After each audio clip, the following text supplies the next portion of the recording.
Aujourd'hui marque une date majeure de l'histoire contemporaine chinoise. Le 4 mai 1919, 7 ans après la fin de la dernière dynastie impériale, plus de 3000 étudiants descendent dans les rues à Pékin, déclenchant un mouvement contre l'impérialisme et le féodalisme. Ils sont ensuite rejoints par les citadins et le mouvement gagne tout le pays.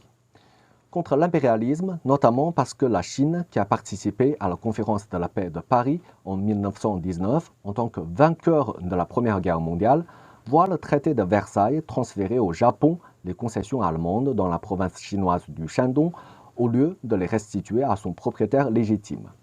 Contre le féodalisme, parce que les jeunes intellectuels progressistes dénoncent également le carcan des traditions archaïques et réclament l'avènement de la démocratie et de la science, dans l'objectif de renouveler en profondeur la société chinoise. Le mouvement du 4 mai a donc éveillé la conscience patriotique des Chinois. Quelques-uns de ses leaders ont fondé 2 ans plus tard le Parti communiste chinois, qui incarne toujours cet esprit patriotique et progressiste. Et cette date est célébrée chaque année en Chine sous le signe de la fête de la jeunesse. Dans la Chine d'aujourd'hui, le patriotisme n'a plus besoin d'être motivé par le salut national, fort heureusement. Mais il est traduit par un sentiment d'attachement au pays, une fierté pour son histoire, sa culture, ses paysages et sa résilience à toute épreuve. Cependant, les médias occidentaux semblent détester le patriotisme chinois, le caricaturant et le dénigrant. Ils assimilent souvent délibérément le patriotisme chinois au nationalisme. Bien que ce dernier puisse être hiérarchisé en plusieurs degrés, on sait auxquels ils veulent faire allusion. Ils adorent livrer quelques exemples excessifs, pourtant susceptibles d'être observés dans n'importe quel pays pour prétendre que ce soit une atmosphère générale. Leur rhétorique classique consiste à dire que les Chinois sont endoctrinés ou contraints d'arborer des émotions factices lorsqu'ils se montrent très fiers des progrès de leur pays ou s'opposent à une ingérence étrangère. Quoi qu'en disent ces médias, le patriotisme chinois n'a rien à voir avec un nationalisme borné, un repli sur soi, la xénophobie et encore moins un fanatisme belliciste. Il est un sentiment on ne peut plus naturel qui jaillit du plus profond du cœur. Et cet amour pour son pays ne peut être que progressiste, car il est à la fois le moteur et la résultante de la libération de l'occupation étrangère, de l'émancipation de la société, de la montée en puissance nationale et de l'amélioration continue de la vie de la population.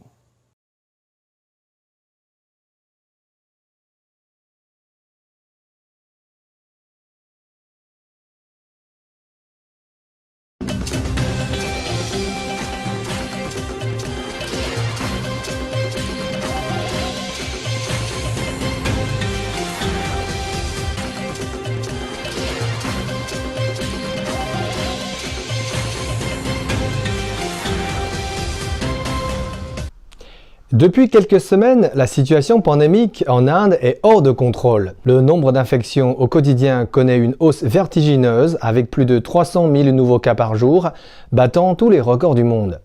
Le pays d'Asie du Sud est confronté à une crise humanitaire de grande ampleur.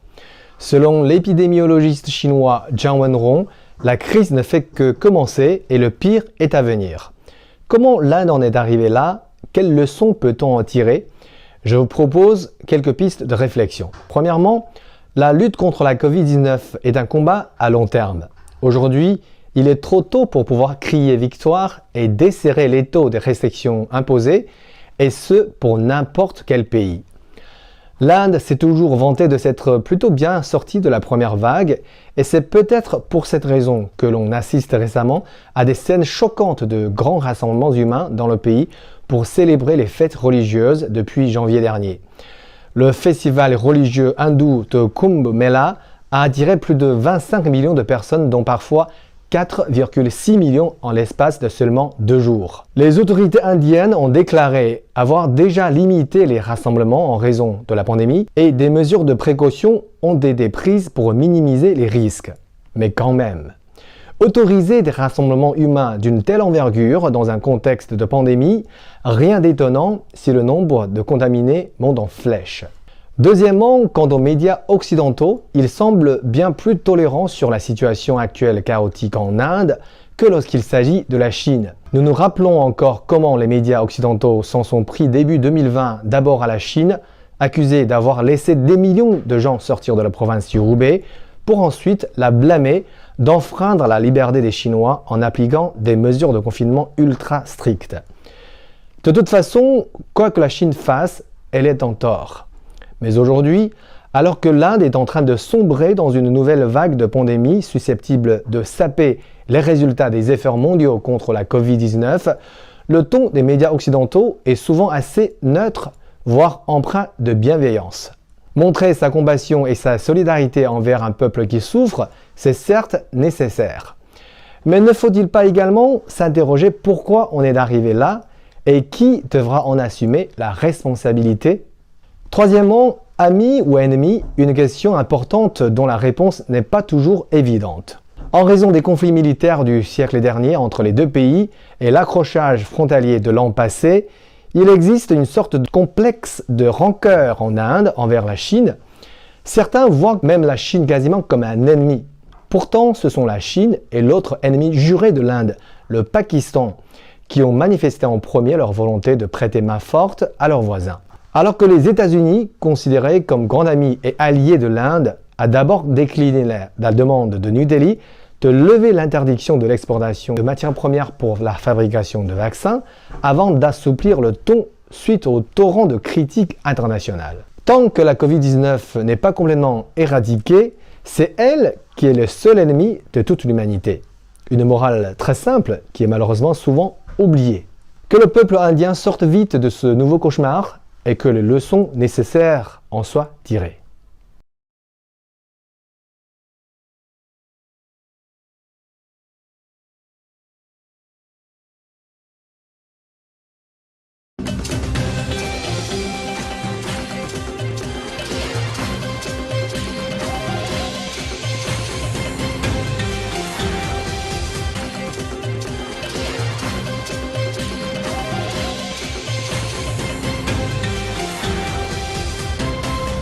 Des images du 1er mai font le tour de la toile et impressionnent le monde. La grande muraille de Chine est noire de monde alors qu'elle était quasiment déserte l'an dernier. Ce n'est pas un cas isolé, 265 millions de trajets sont prévus par les autorités chinoises pendant les 5 jours de congé de la fête du travail, soit plus du double de l'an dernier et un niveau semblable à 2019, avant l'épidémie. La plus grande ruée de population et la plus grande frénésie touristique depuis le début de la pandémie, non seulement en Chine mais aussi dans le monde. Mais d'où vient la confiance des voyageurs? 5 éléments d'explication. Le premier, un contrôle systématique, strict et efficace. Selon Bloomberg, la capacité de la Chine à maîtriser les foyers sporadiques avait donné à des millions de personnes la confiance nécessaire pour maintenir leur projet de voyage au pays. Le deuxième, un taux d'incidence bien maîtrisé. Tous les jours, la Chine signale une dizaine de nouveaux cas, presque tous importés. Le troisième, la campagne de vaccination qui se déroule rapidement sans arrêt même lors de la fête. En date du 2 mai, 275 millions d'injections ont été administrées. L'objectif, 560 millions de personnes vaccinées d'ici au mois de juin, soit 40% de la population chinoise. Le quatrième, les mesures sanitaires dans les gares, les aéroports et les sites touristiques qui ne manquent pas. Les jauges sont réduites, les réservations de tickets et le port du masque sont obligatoires. Les codes QR verts désormais reconnus mutuellement entre différentes provinces sont également demandés dans les sites. Et le cinquième, une haute autodiscipline de la population chinoise qui a été mise en lumière même depuis le début de la pandémie. Les restrictions sont strictement respectées et on est responsable pour sa santé et celle des autres. Résultat, Reuters prévoit que la frénésie des voyages donne à l'économie chinoise un grand élan à court terme. Le tourisme national, secteur durement frappé par la pandémie, peut finalement être soulagé. Un fruit envié sans doute par beaucoup, mais il faut savoir que Rome n'est pas construit en un jour. Derrière une reprise rapide face à l'épidémie, une recette secrète de la Chine qui servira sans doute de source d'inspiration pour d'autres pays. Des mesures rapides et strictes et une convergence des efforts sans relâche.